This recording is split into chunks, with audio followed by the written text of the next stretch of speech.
audience for our Parent Chapel service here on July 25th. Gosh, I can't believe it's that date. And here on Magic Mountain. Also, another good morning to my in-person attendees and those of you who are watching on our live stream. Really grateful to have the privilege of being the presider for the historic chapel service. It's so meaningful to me, and I know meaningful to many of you. And I have a topic this morning that is one of my rotational topics, and every time it comes up, it sort of shifts in my focus, and it did again this week. The word that I use to pin the topic on the board is the word valor, and it's an old-fashioned word, and it might conjure some images for you right away. But it's a word that, for me, its initial association is my first of several opportunities to have theological education, in which I was studying for my Master of Divinity degree in a Protestant setting, and I did have exposure to people who were trained in the Roman Catholic tradition and who taught me about a category of Christian theological and ethical thinking called virtues. And I think as a young man, and then also in that theological period of time, there was a way in which the idea of virtues was presented as if it was a Christian idea, and there were these 4 cardinal virtues and 7 total theological virtues, and Aquinas figured largely in that framing. But now, many years later, I've come to appreciate that by no means is this a Christian conception at all. Virtues are timeless and were addressed by the ancient Greeks and have been addressed in Eastern philosophy and are part of wisdom traditions around the world and throughout history. And I don't think that we hear a lot talked about virtue today. I think there are a couple people in the last 30 or 40 years who have published some books about virtues that have been really interesting and tried to bring the notion back to the table. But anyway, let me just think a little bit about this particular idea of the virtue of valor, or other ways it's expressed in the historic list would be courage or fortitude. And all 3 of those are meant to be sort of synonyms in the way that they were treated within one sort of tradition, but I'm thinking again a lot more broadly. And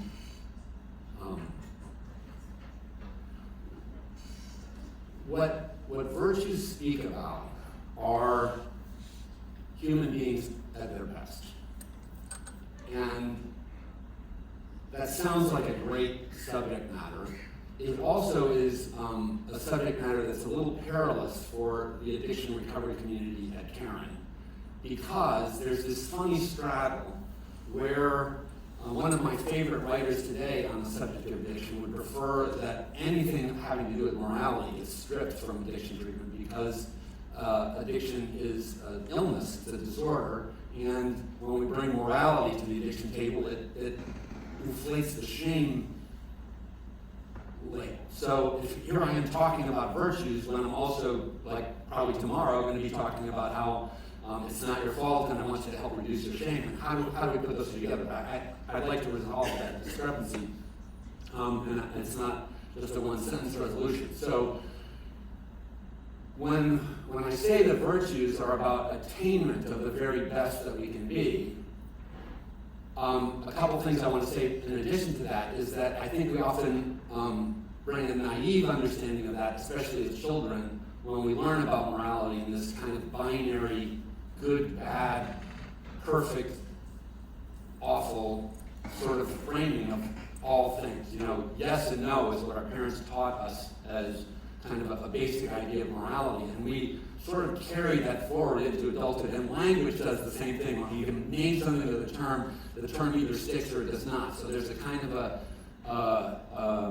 non-gray area way in which language and our childhood teachings of moral understanding lure us into this thinking that even the notion of virtue is also simple and binary. And the point would be that the virtuous person would be a sort of superhuman, like whether it's Superman or Supergirl or Superwoman. I'm not sure why Supergirl is Supergirl and not Superwoman, but anyway, this this idea that what I should be striving for is some sort of a life without any imperfection.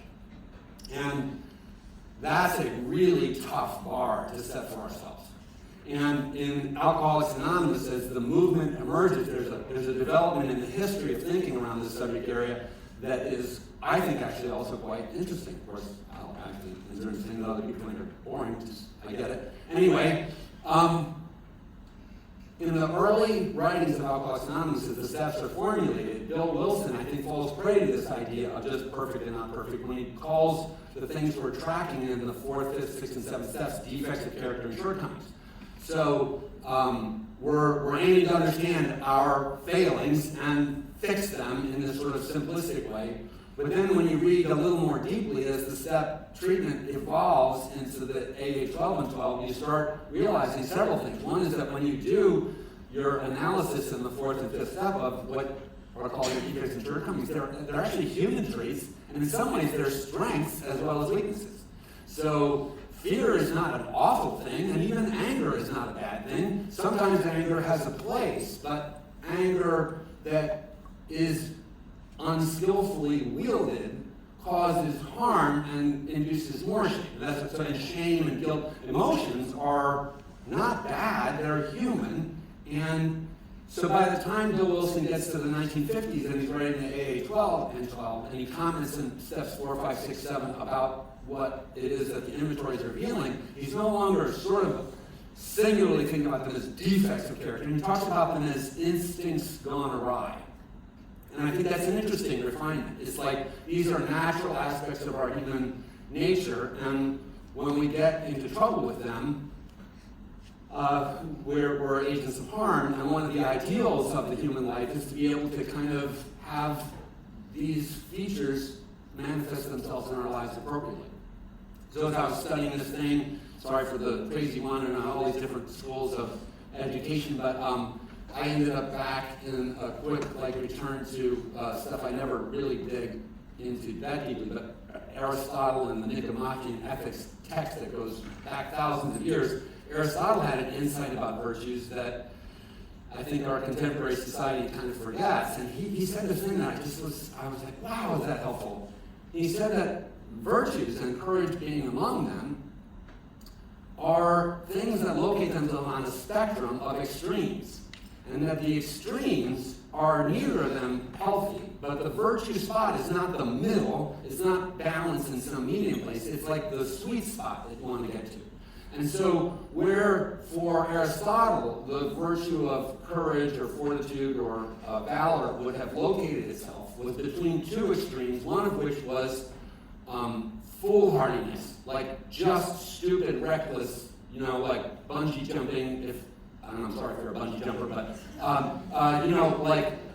careening into danger with that foolishness and the kind of daredevil spirit, which a lot of us had in our addiction.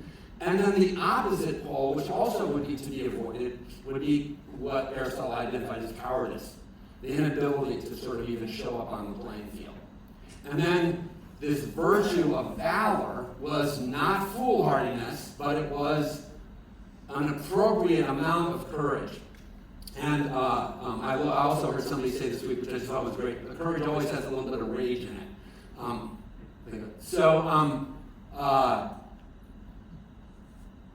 And that's one of the reasons why I think these things are hard to moderate and to handle skillfully, is that they do tug at the very deepest parts of us. And then the other thing I need to sort of make sure I loop into my couple of comments this morning about this is how, as people who are here sitting at Caron, this plays in relation to addiction as disease. So I absolutely believe what my dear friend Father Bill used to teach all the time, which is that under the influence of addiction, choice becomes the things robbed of a person who's suffering from illness. So once I was in my active drinking, I literally found I could not stop my drinking.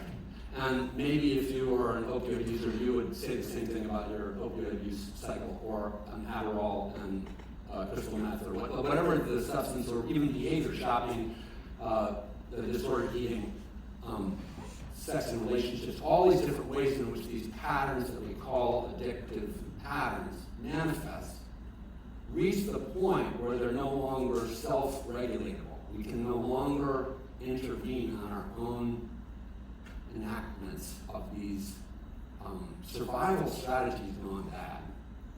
And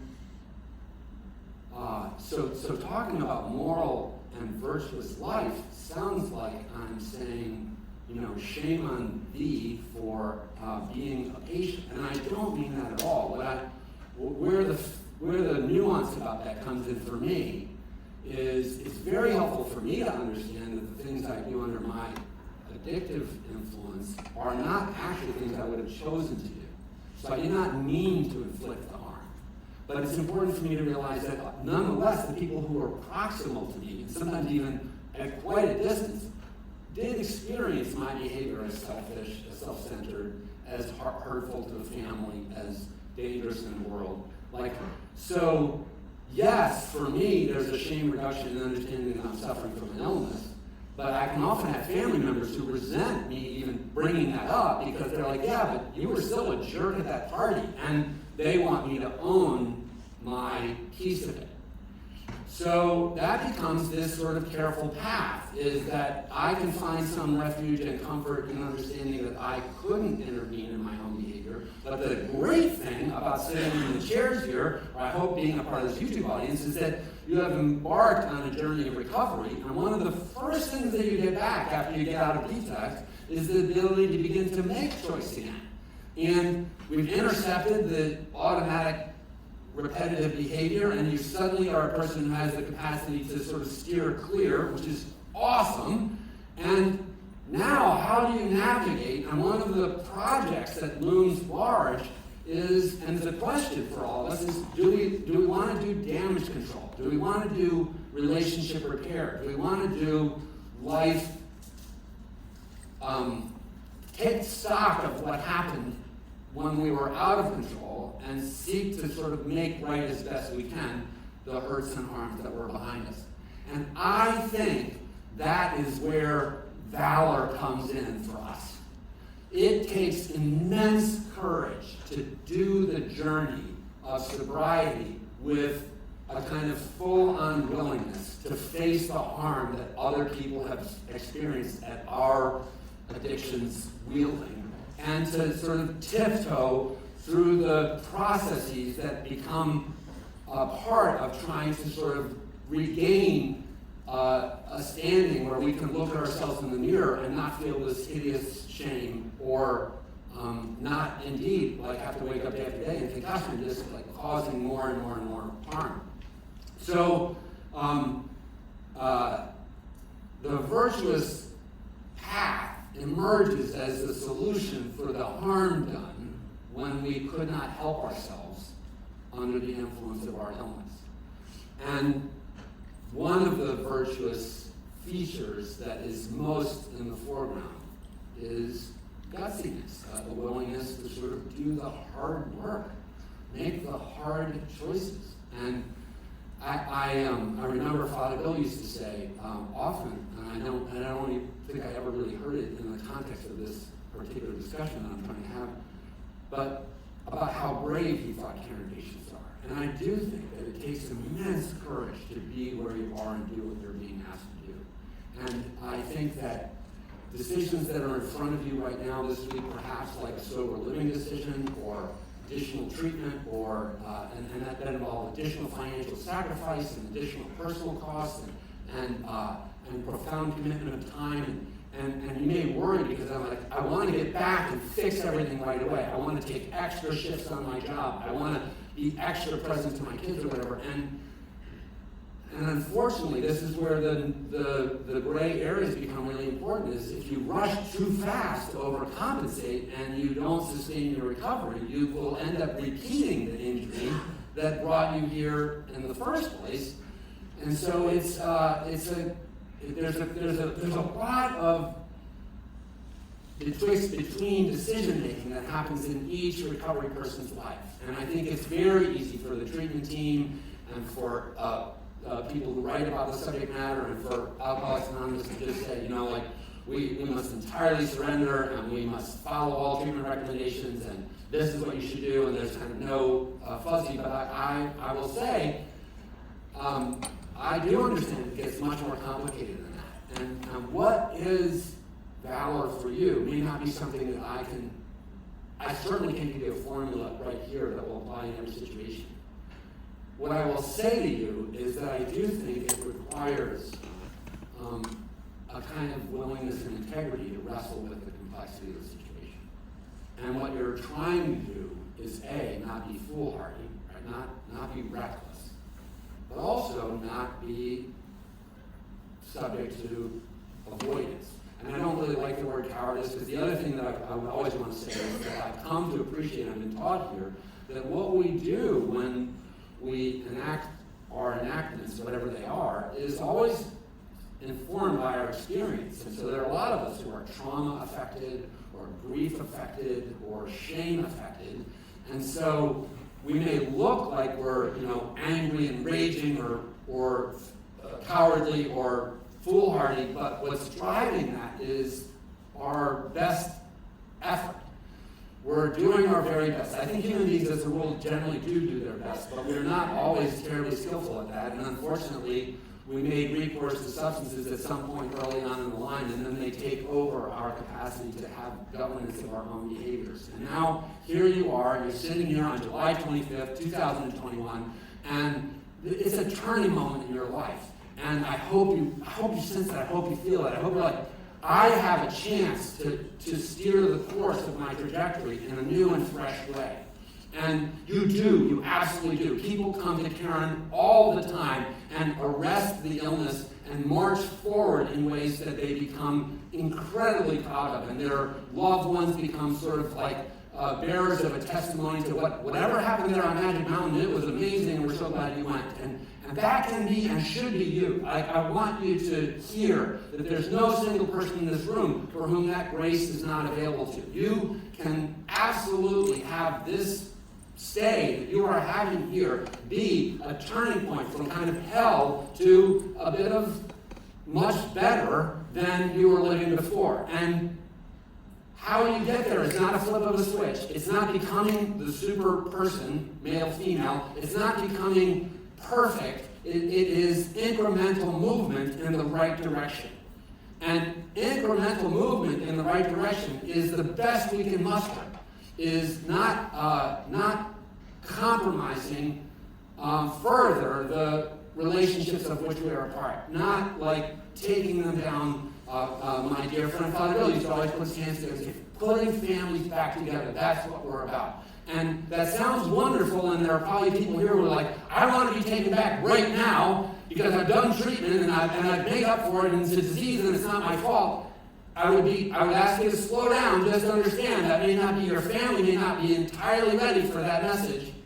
And yet the choice that you have is to make courageous movement that will eventually, hopefully, bring whatever is the restoration that's possible. And I have a story I wanted to tell, and I'm looking at the clock, and I don't want to run overly long this morning, but I'll finish with an example. I was thinking all week, what example should I use? So there was a gentleman in my life who is deceased and who had a profound influence on me. He was one of my several sponsors, but the first sponsor that I really did walk through the 12 steps with.